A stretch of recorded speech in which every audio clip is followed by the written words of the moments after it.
So these are the different scenario in which we issue and redeem debenture.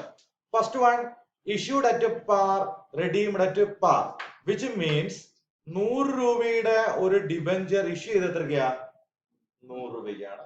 Okay, അത് തിരിച്ചു കൊടുക്കാൻ നേരം അയാളെ ഡിബഞ്ചർ ഹോൾഡറെ വിളിച്ചിട്ട് അയാൾ കൊടുത്തത് എത്രയാ പാറ് തന്നെയാണ് കൊടുത്തിരിക്കുന്നത് എന്ന് അയാൾക്ക് എത്ര കൊടുത്തത് 100 രൂപയാണ് കൊടുത്തത്. Then case number 2, issued at premium, redeemed at par. പ്രീമിയത്തിലാണ് ഇഷ്യൂ ചെയ്തിരിക്കുന്നത് പറഞ്ഞാൽ 100 രൂപയുടെ ഡിബഞ്ചർ നമ്മൾ 120-നാണ് ഇഷ്യൂ ചെയ്തിരിക്കുന്നത്. 100 രൂപയുടെ ഡിബഞ്ചർ 120-നാണ് ഇഷ്യൂ ചെയ്തിരിക്കുന്നത്. പക്ഷെങ്കിൽ നമ്മൾ തിരിച്ചു കൊടുത്തത് എത്ര രൂപയെ തിരിച്ചു കൊടുത്തിട്ടുള്ളൂ? 100 രൂപയെ തിരിച്ചു കൊടുത്തില്ല. റെഡീംഡ് അറ്റ് പാർ ആണ്. Redeemed at par. അടുത്തത് issued at discount, redeemed at par എന്ന് പറഞ്ഞാൽ 100 രൂപയുടെ ഡിബഞ്ചർ നമ്മൾ 80 രൂപയ്ക്കാണ് ഇഷ്യൂ ചെയ്തത്. തിരിച്ചു കൊടുത്തപ്പോൾ എത്ര കൊടുത്തിട്ടുണ്ട്? 100 തന്നെ കൊടുത്തിട്ടുണ്ട്. Then issued at par, redeemed at premium എന്ന് പറഞ്ഞാൽ 100 രൂപയുടെ ഡിബഞ്ചർ നമ്മൾ 100 രൂപയ്ക്കാണ് ഇഷ്യൂ ചെയ്തത്. ക്ലിയർ അല്ലേ? റെഡീം ചെയ്തോ? 100 രൂപയുടെ ഡിബഞ്ചർ നമ്മൾ 120 അവർക്ക് തിരിച്ചു കൊടുത്തിട്ടുണ്ട്. Okay. Then issue at premium, redeemed at premium എന്ന് പറഞ്ഞാൽ 100 രൂപയുടെ ഡിബഞ്ചർ നമ്മൾ 120-നാണ് എന്ത് ചെയ്തത്? ഇഷ്യൂ ചെയ്തത്. 100 രൂപയുടെ ഡിബഞ്ചർ നമ്മൾ 120-നാണ് റെഡീം ചെയ്തത്. Then issued at discount എന്ന് പറഞ്ഞാൽ issued at discount, redeemed at premium. 100 രൂപയുടെ ഡിബഞ്ചർ 80 രൂപയ്ക്കാണ് ഇഷ്യൂ ചെയ്തത്. 100 രൂപയുടെ ഡിബഞ്ചർ 120 കൊടുത്തിട്ടാണ് നമ്മൾ സെറ്റിൽ ചെയ്തത്. Okay. So these are the different cases, okay, of issue of debenture and redemption of debenture. ഇനി ഓരോന്നിന്റെ ജേർണൽ എൻട്രി നമുക്ക് പഠിക്കാനുണ്ട്. അതിനു മുൻപ് റിഡീം ചെയ്യുന്നതിന്റെ ജേർണൽ എൻട്രി എന്താണെന്ന് ഞാൻ പറയാം. റിഡീം ചെയ്യുന്നതിന്റെ ജേർണൽ എൻട്രി, ഇഷ്യൂ ചെയ്യുന്നതിന്റെ ജേർണൽ എൻട്രി എന്ന് പറയുന്നത് ശ്രദ്ധിക്കുക. ഇഷ്യൂ ചെയ്യുന്നതിന്റെ ജേർണൽ എൻട്രി എന്താണ്? Bank account debit to debenture. Okay, how much? 100. പാറിലാണെങ്കിൽ ഇതാണ് journal entry. Balance sheet effect എന്താണ്? ഡിബഞ്ചർ എന്ന് പറഞ്ഞാൽ എത്ര ഉണ്ടാവും? 100 ഉണ്ടാവും. ദെൻ ക്യാഷ് എന്ന് പറഞ്ഞാൽ എത്ര ഉണ്ടാവും? 100 ഉണ്ടാവും. ബാലൻസ് ഷീറ്റ് ടാലിയാണ്. ഇനി ഇത് തിരിച്ചു കൊടുക്കാൻ പറഞ്ഞാൽ ഇവിടുന്ന് കട്ട് ചെയ്യണം, ശരിയല്ലേ? സോ ജേർണൽ എൻട്രി നോക്കിയ റിഡംഷൻ, ഇത് ഇഷ്യൂന്റെ ജേർണൽ എൻട്രി ആണ്. ഇനി റിഡംഷന്റെ ജേർണൽ എൻട്രി ഞാൻ എഴുതാൻ പോകുന്നു. റിഡംഷന്റെ ഫസ്റ്റ് ജേർണൽ എൻട്രി എന്ന് പറഞ്ഞാൽ debenture account debit, okay, to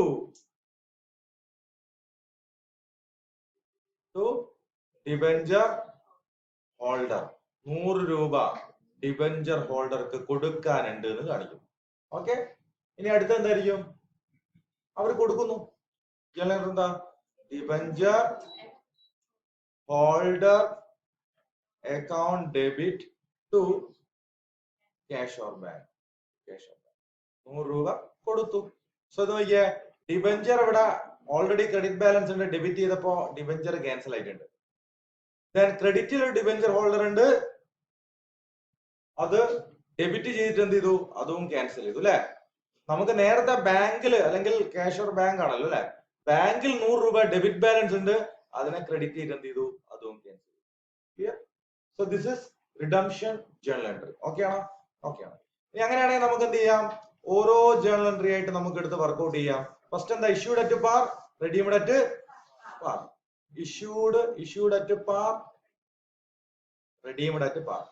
Okay, നമുക്ക് ഇവിടെ തന്നെ വർക്ക്ഔട്ട് ചെയ്യാം. Okay, issued at par, redeemed at, ഈ ഭാഗത്ത് തന്നെ നമുക്ക് വർക്ക്ഔട്ട് ചെയ്ത് കാണിക്കാം. ജേർണൽ എൻട്രി ഓരോന്നോരോന്നായിട്ട് എഴുതാം.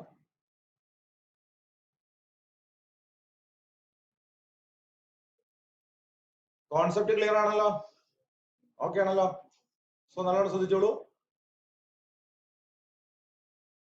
ഇഷ്യൂഡ് അറ്റ് പാർ, 100 രൂപയുടെ ഡിബഞ്ചർ ഞാൻ പാറിൽ ഇഷ്യൂ ചെയ്തു പറഞ്ഞ ജേർണൽ എൻട്രി എന്താ? ഇഷ്യൂവിന്റെ ജേർണൽ എൻട്രി ഞാൻ എഴുതട്ടെ. എന്താണ്? Yes, bank account debit to debenture. ഇഷ്യൂവിന് ഇത്ര മാത്രമേ ഉണ്ടാവുള്ളൂ, 100 രൂപ. ക്ലിയർ ആണോ?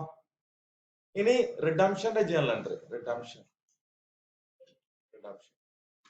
എന്താ journal entry റിഡംഷന്റെ?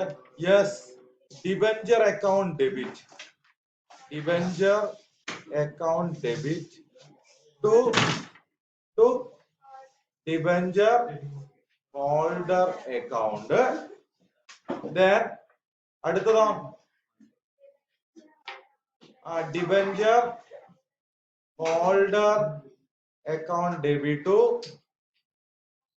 Cash or bank. അല്ലെ, 100 രൂപ ഡ്യൂ ആയി എന്ന് കാണിച്ചു, 100 രൂപ പേ ചെയ്തു. ഓക്കെ, പേ ചെയ്തു. ഇതാണ് എന്ത് റിഡംഷന്റെ ജേണൽ എൻട്രി. ഏതിൽ ഇഷ്യൂ ചെയ്യുമ്പോൾ? പാറിൽ ഇഷ്യൂ ചെയ്യുമ്പോൾ ജേണൽ എൻട്രിയാണ് ഞാൻ ഇവിടെ മെൻഷൻ ചെയ്തത്. ക്ലിയർ ആണോ? പാറിൽ ഇഷ്യൂ ചെയ്യുന്ന സമയത്തുള്ള എന്താ ജേണൽ എൻട്രി എന്താണ് പറഞ്ഞേ? ഇഷ്യൂന്റെ ടൈമിലുള്ള എന്താണ്? Bank account debit to debenture. Redeem ചെയ്യുമ്പോൾ ജേണൽ എൻട്രി എന്താണ്?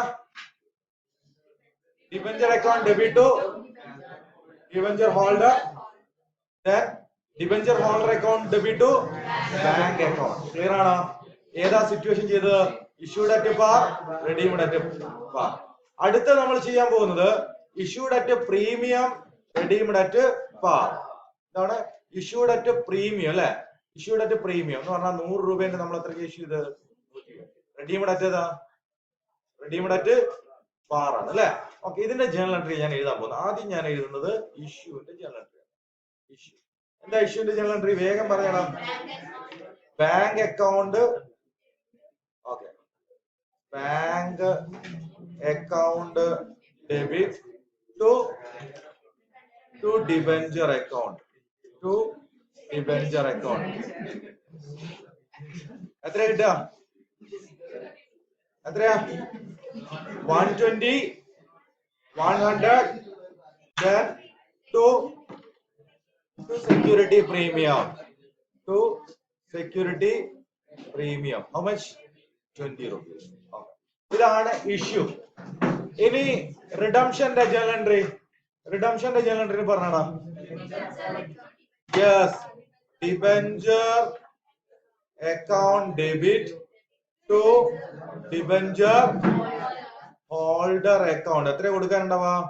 100 രൂപ കൊടുക്കാനുണ്ട്, 100 രൂപ കൊടുക്കാനുണ്ട്. ക്ലിയർ? ഓക്കെ. ദെൻ അവർക്ക് ഇത് ഡ്യൂ ആവുന്നതിന്റെ ജേണൽ എൻട്രി ആണ്. എന്തിന്റെയാണ്?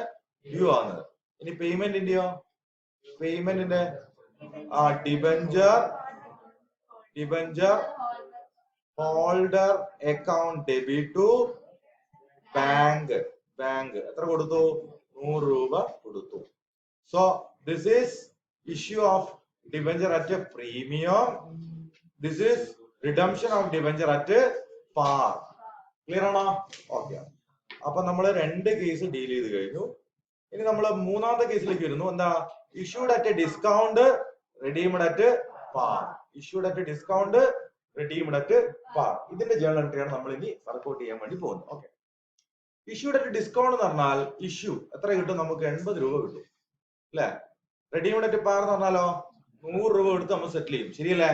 ഓക്കെ. സോ ജേണൽ എൻട്രി നോക്കിയേ. ബാങ്ക് അക്കൗണ്ട് ഡെബിറ്റ് എത്രയാ?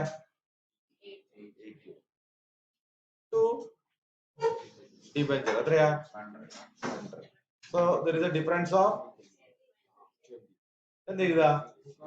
ഇവിടെ discount on issue of debenture എന്ന് എഴുതുന്നതിന് പകരം നമുക്ക് എന്ത് ചെയ്യാം? Loss on redemption of debenture എന്ന് വേണമെങ്കിൽ എഴുതാം.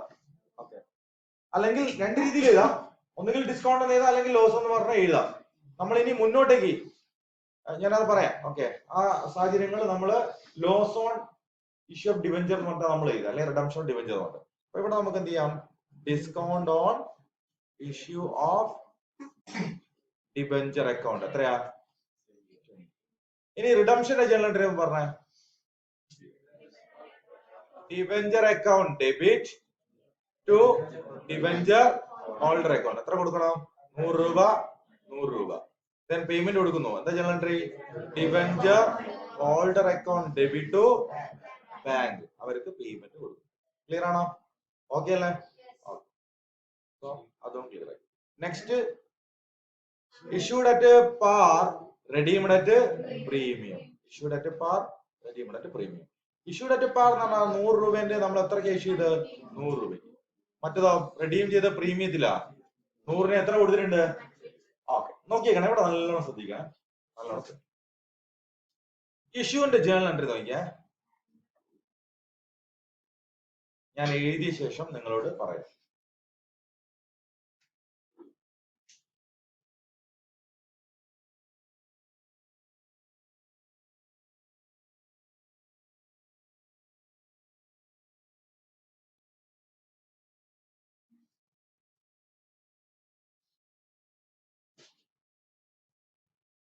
ഇതാണ് journal entry. Issued at par എന്ന് പറയുമ്പോൾ ഇത്രയും സാധനം നമ്മൾ എക്സ്പെക്ട് ചെയ്യുന്നില്ല അല്ലെ? പക്ഷെ നമ്മൾ ആലോചിക്കണം, 100 രൂപ നമ്മൾ കളക്ട് ചെയ്ത് നമ്മള് നിശ്ചിത കാലത്തിന് ശേഷം അവർക്ക് 120 രൂപ കൊടുക്കുന്നുണ്ടെങ്കിൽ മക്കളെ 20 രൂപ നമ്മുടെ ലോസ് അല്ലേ? ആണ്. ആ ലോസിന് നമ്മൾ നേരത്തെ എന്തിടും? റിസർവ് ഇടും. ഓക്കെ, സോ ബാങ്ക് അക്കൗണ്ടിലേക്ക് ഇഷ്യൂ ചെയ്ത പാറിലാണെങ്കിൽ 100 രൂപയാണ്, ഡിബഞ്ചറിലേക്ക് 100 രൂപയാണ്, സംശയമില്ല. പക്ഷെ അതിന്റെ മുകളിൽ നമുക്ക് 20 രൂപയുടെ നഷ്ടമുണ്ട് റിഡംഷൻ നടത്തുമ്പോൾ. ആ നഷ്ടത്തിന് വേണ്ടി നമ്മൾ ഒരു അക്കൗണ്ട്, പ്രത്യേക അക്കൗണ്ട് ഓപ്പൺ ചെയ്തിട്ടുണ്ട്, പ്രീമിയം ഓൺ റിഡംഷൻ. ഇത് സെക്യൂരിറ്റി പ്രീമിയം എല്ലാം മാറിപ്പോകാൻ പാടില്ല. റിഡംഷൻ നടത്തുമ്പോൾ അധികം കൊടുക്കേണ്ടതാണ് എന്ത്? പ്രീമിയം ഓൺ റിഡംഷൻ എന്ന് പറഞ്ഞാൽ ക്ലിയർ ആണോ? റിഡംഷൻ നടത്തുമ്പോൾ അധികം കൊടുക്കുന്നതാണെന്ത്? Premium on redemption. എത്ര രൂപ? 20 രൂപ. Clear? Okay, this is on എന്ത്? ഇഷ്യൂ. ഇനി ഞാൻ റിഡംഷന്റെ പറയാൻ പോവാണ്. റിഡംഷൻ രണ്ട് ജേണൽ എൻട്രി ഉണ്ടാവും. ഒന്ന് ഡ്യൂ ആവുന്ന ജേണൽ എൻട്രിയും മറ്റൊന്ന് എന്താണ്? പേയ്മെന്റ് ആണ് അല്ലെ? ഓക്കെ, ഡ്യൂ ആവുന്ന ജേണൽ എൻട്രി നോക്കിക്കണേ മക്കളെ. എന്താ ജേണൽ എൻട്രി ഉണ്ടാവുക? എന്താ journal entry? Debenture account debit എത്ര? 100 ടു ഡിബെഞ്ചർ ഹോൾഡർ എത്ര? 120 കൊടുക്കണം. വേണ്ടേ? 20 കൊടുക്കണ്ടേ? അപ്പൊ ഡെബിറ്റിൽ കുറവില്ലേ? ഏതാ എടുക്കുക? ഇതാ ഇവിടെ നമ്മൾ മാറ്റി വെച്ചൊരു പ്രീമിയം അല്ലേ, 20 രൂപ, ഇത് എടുക്കും. ഓക്കെ, സോ ഇവിടെ എന്ത് ചെയ്തും? Premium on redemption of debenture എത്ര? 20 രൂപ. അപ്പം ഡിബഞ്ചർ 100 രൂപയും പ്രീമിയം 20 രൂപയും ചേർന്ന് എത്ര രൂപ കൊടുക്കാനുണ്ട്? 120 രൂപ കൊടുക്കാനുണ്ട്. അടുത്ത ജേണൽ എൻട്രി എന്താ മക്കളെ? പേയ്മെന്റ് ആണ്. എന്താ journal entry? Debenture holder account debit to cash or bank. നോക്കിയേക്കണേ, ഇവിടെ നമ്മൾ എത്രയാ കൊടുക്കുക എന്നുള്ളതിനൊരു സംശയത്തിന് യാതൊരുവിധ സ്കോപ്പും ഇല്ല. നമ്മൾ സംശയിക്കേണ്ട ആവശ്യമില്ല. ഇവിടെ ഡിബഞ്ചർ ഹോൾഡർക്ക് എത്രയാണോ കൊടുക്കാൻ പറഞ്ഞത് അതാണ് കൊടുക്കേണ്ടത്. ഇവിടെ എത്ര കൊടുക്കാൻ പറഞ്ഞത്? 120. അപ്പൊ 120 കൊടുക്കണം. 120. ക്ലിയർ ആണോ? Issued at par but redeemed at a premium means the company has to face a loss of 20 rupees at the time of redemption. So even at the time of issue, we know we will redeem this particular debenture at a premium. So we can provide for a loss. Okay, 20 rupees loss will be there at the time of redemption. So we have to create a reserve for that particular purpose, that is premium on redemption. So at the time of redemption, you can make use this fund. ഈ fund ഉപയോഗപ്പെടുത്തി നിങ്ങൾക്ക് എന്ത് ചെയ്യാം? നിങ്ങൾക്ക് redemption നടത്താൻ വേണ്ടി കഴിയും. Clear ആണോ? ഓക്കെ ആണോ? ഓക്കെ.